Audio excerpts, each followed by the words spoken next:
বাবে মই উদযাপন সমিতি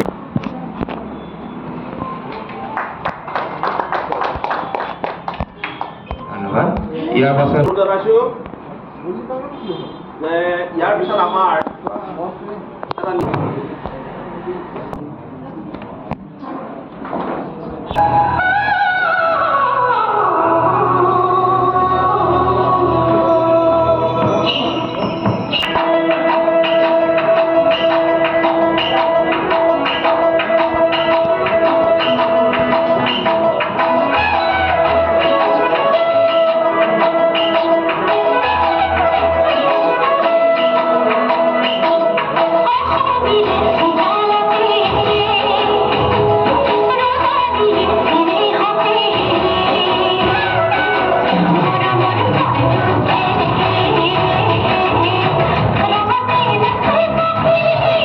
এই কথাবিলাক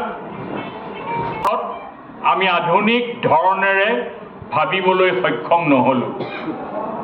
মই তাৰ আগৰ কথাখিনি দূৰত থলোঁ, যাৰ ফলশ্ৰুতিত আমি জগতগুৰু বুলি কওঁ,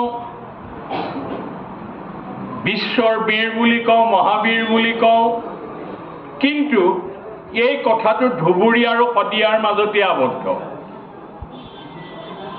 আমি নিজেই নিজক লৈ পেলাই আলোচনা কৰি আছোঁ।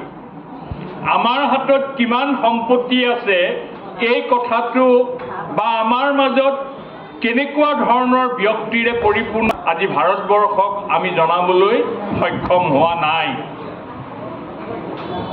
বেয়া নাপাব,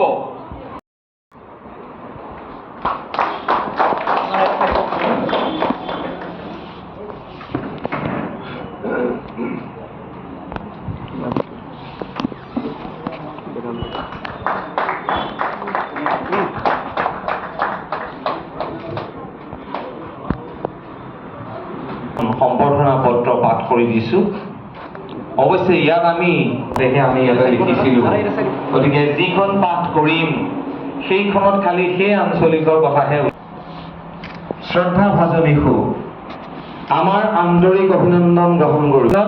যোৰহাট জিলা কোচ ৰাজবংশী সন্মিলনীৰ এগৰাকী উদ্যমী নেতা নেত্ৰী হিচাপে মহিলা সমাজক আগবঢ়াই নিয়াত আপুনি যি অৱদান আগবঢ়ালে তাৰ বাবে যোৰহাট জিলা কোচ ৰাজবংশী সন্মিলনীয়ে অত্যন্ত গৌৰৱবোধ কৰিছোঁ।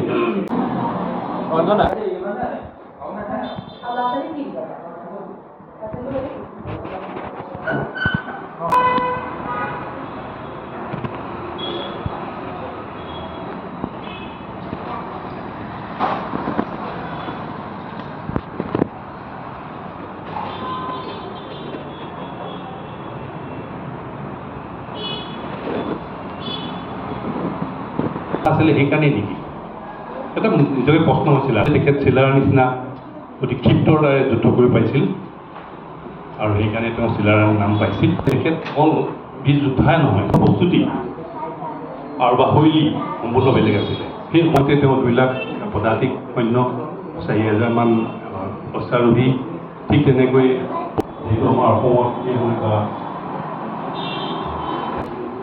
অপ্ৰতিভে আক্ৰমণ কৰিছিল, যিটো আমি গন্তাসী কৰা যায়। সেই যুগতে তেখেতে এইখিনি যে এনেকুৱা ধৰণৰ ৰজা আছিলে, তেওঁ ভায়েক হিচাপে তেওঁ কমাণ্ডাৰশ্বিপ কাৰ্যকলাপ তেখেতৰ যিখিনি যুঁজাৰু। এয়া আমি বিশ্ব মহাবীৰ চিলাইৰ আমি যোৰহাট জিলাৰ কোচ ৰাজবংশী সন্মিলনী আগ্ৰাঞ্চল যুৱ সন্মিলনী মহিলা সন্মিলনীয়ে একত্ৰিত হৈ আমি বীৰজনাৰ প্ৰতি শ্ৰদ্ধা অৰ্পণ কৰিছোঁ। আমাৰ যোৰহাট জিলা কোচ অসম কোচ ৰাজবংশী সন্মিলনী পঞ্জীয়নভুক্ত আৰু আমি আশা কৰোঁ এই শুভক্ষণতে আমি অহা 2-3 মাহৰ ভিতৰতে আমি এটা উত্তৰ পাম আৰু আমাৰ কোচ ৰাজবংশী আমাৰ চলাই যাবলৈ যথেষ্ট ভৰ আছে আপোনাৰ দেই।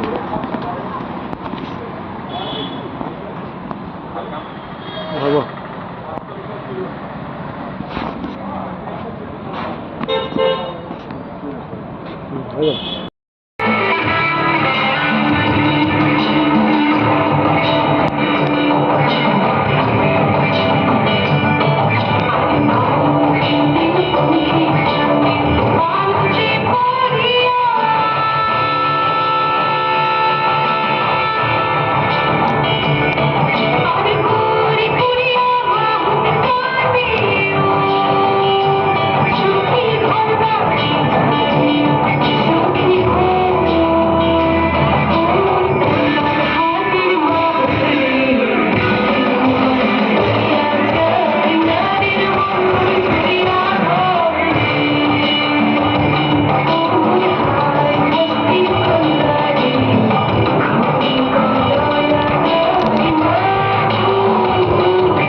516 সংখ্যক চিলাৰায়ৰ জন্মজয়ন্তীত আমি যোৰহাট জিলা মুক্তি যুঁজৰ ভ্ৰমণত সৰু কোচ ৰাজবংশী ছাত্ৰ সন্থা যোৰহাট জিলা কমিটি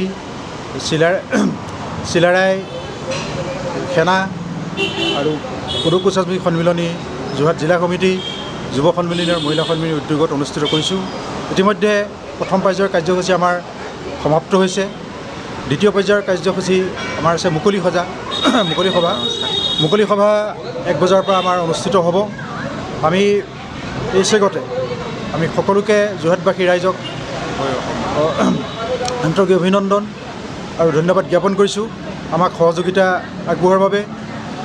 আৰু এই চেগতে আমি অসমৰ মাননীয় মুখ্যমন্ত্ৰী আৰু কেন্দ্ৰীয় চৰকাৰ NDA চৰকাৰ বৰ্তমানৰ ভাৰতবৰ্ষৰ মহামান্য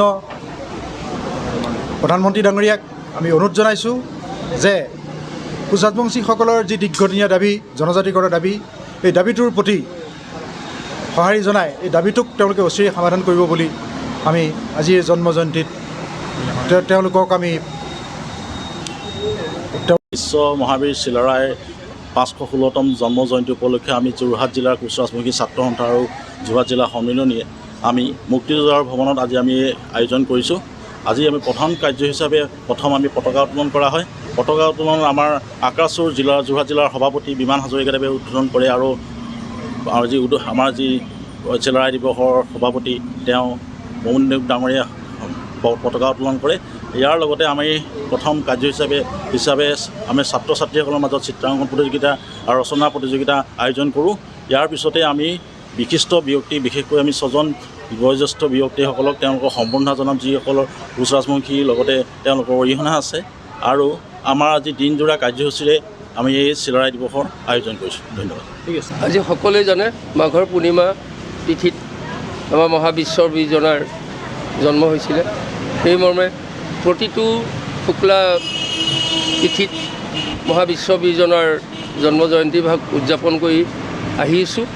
সেই মৰ্মে যোৰহাট জিলাৰ আমাৰ কোচ ৰাজবংশীৰ সকলো শ্ৰেণীৰ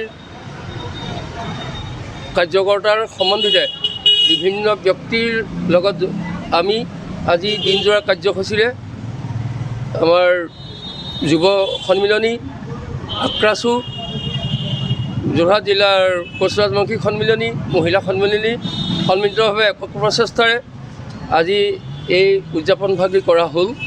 আমাৰ এই কথাটো আমি ৰাইজৰ মাজলৈ অৱগত কৰিব বিচাৰিছোঁ যে মহাবিশ্ব বীৰজনাক কেৱল কোচ ব্যক্তিসকলৰ মাজতে সীমাবদ্ধ নহয়, কোচ জাতিৰ মাজত সীমাবদ্ধ, তাৰ পৰিসৰটো বৃদ্ধি কৰি আমি সৰ্বজনীনভাৱে বিশ্ব দৰবাৰত প্ৰতিষ্ঠা কৰিব লাগিব। যিহেতু নেপোলিয়ন বনাপাৰ্ট, ছত্ৰপতি শিৱাজী আৰু তেওঁলোকৰ লগত তুলনা কৰিছে মহাবিশ্ব বীৰজনাক। গতিকে সকলো জাতি বৰ্ণ ধৰ্ম নিৰ্বিশেষে মহাবীৰজনা এই আজি তাৰিখত যেনেকৈ প্ৰতি বছৰ হৈ থকা সেই জয়ন্তী ভাগত সহযোগ কৰে আৰু উত্তৰোত্তৰ কামনাই মই আজি বিশ্ব মহাবীৰ চিলাৰায়ৰ 516 সংখ্যক জন্মদিন। আমি এই জন্মদিন উলহ মালহেৰে আমি উদযাপন কৰিবলৈ সিদ্ধান্ত গ্ৰহণ কৰিছিলোঁ আৰু আমাৰ এখন উদযাপন সমিতি আছিলে। উদযাপন সমিতিৰ সন্মানীয় সভাপতি ডক্টৰ প্ৰমোদ চন্দ্ৰ ডাঙৰীয়া আৰু সম্পাদক বেদান্ত দত্ত ডাঙৰীয়া। ইয়াৰ লগত আমাৰ জড়িত হৈ আছিলে যোৰহাট জিলা কোচ ৰাজবংশী যুৱ সন্মিলনী সভাপতি সম্পাদক সমন্বয়ক সকলো সদস্য। তাৰোপৰি মহিলা সন্মিলনীৰ সভানেত্ৰী ৰিঞ্জু নায়ক ডাঙৰীয়ানী সমন্বিত সদস্যসকল। ইয়াৰ লগত আমাৰ যোৰহাট জিলা আক্ৰাচুৰ সন্মানীয় সভাপতি বিমান শইকীয়া ডাঙৰীয়াও উপস্থিত আছিলে। লগতে আমাৰ আক্ৰাচুৰ সকলো সদস্যই একেবাৰে একান্তভাৱে আন্তৰিকতাৰ সৈতে এই দিৱসটো উদযাপন কৰিবলৈ প্ৰচেষ্টা চলাইছিলে। আৰু এই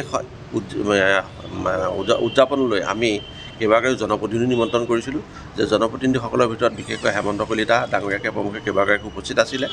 অসম কৃষি বিশ্ববিদ্যালয়ৰ গৱেষণা সঞ্চালক গিৰীন্দ্ৰনাথ হাজৰিকা আৰু মুখ্য অতিথি হিচাপে অসম মহিলা বিশ্ববিদ্যালয়ৰ উপাচাৰ্য সন্মানীয় ডক্টৰ অজন্তা বৰগোহাঁই ৰাজকোঁৱৰ ডাঙৰীয়ানী উপস্থিত আছিলে। গতিকে আমি অনুভৱ কৰিছোঁ যে ৰাইজৰ সহায় সহযোগিতা আজি আমি সম্পূৰ্ণ ভালকৈ আজি এই দিৱস উদযাপন কৰিব পাৰিছোঁ। ধন্যবাদ।